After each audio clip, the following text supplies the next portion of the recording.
All right, Fred, I love this question and this conversation. Influencers sometimes happen in a minute, right time, right place, sometimes over a lifetime. An example I always give when I speak is my grandfather from Kyiv, with the accent and all. He used to take me for walks in the park in Montreal when I was 5 or 6. And he, one time I just had to ask him, and I'm Jewish, I call him Zeta. I said, Zeta, how do you know all these people? That he talked to everybody, which is probably where I get it from, good or bad or otherwise.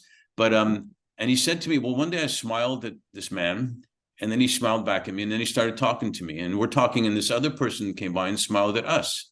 So we smiled back at them, and so on and so forth. And I kind of got that for a 5-year-old, but I got it even more over time, that maybe even just a smile is a big influence in a lot of ways. Can you share 2 or 3 people that have been influential in some way in your life? Yeah, absolutely. I mean, the first obviously starts with my parents, both who came to the United States as immigrants and taught me the discipline of focus and hard work, and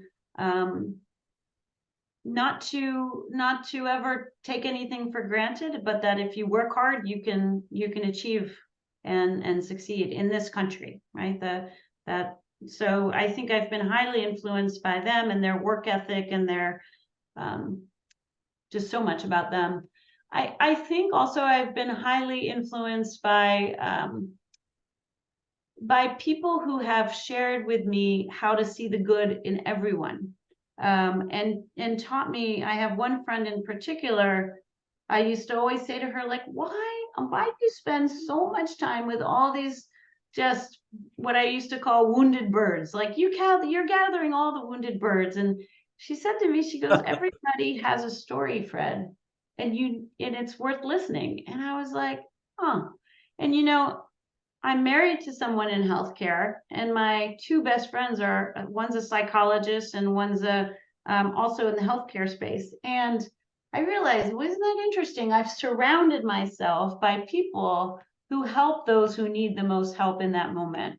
And so I think I've been highly influenced by the people around me, to really care and get to know folks. And then I think the last people that have really influenced me are the folks that I've met at an international level. I've forced myself in a variety of, at least on 3 occasions, to up and move to completely different countries.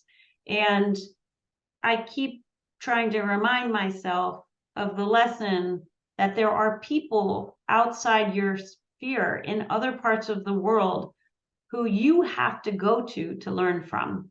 And I have met these people, whether they've been in Ukraine or Russia or Mexico or New Zealand most recently, and I would have never met them had I not gone out of my comfort zone. And then you just learn these incredible perspectives that are different from what we live day to day here in the United States. So it's a broader category. Yeah, that's spectacular. Thank you so much for sharing that. There's so much to embrace, and diversity, not as a cliche, is so invaluable to everything about us. Aside from business stuff or this or that, just how your traditions, how you act, how you say yes, no, how you welcome people to your home. It's fantastically exciting. I know in Montreal, we never even talked about diversity. We just talked about how do we get more of it when we grew up, and which was spectacular training for that too. So yeah, thanks a million for sharing that. Really, really fantastic. Absolutely.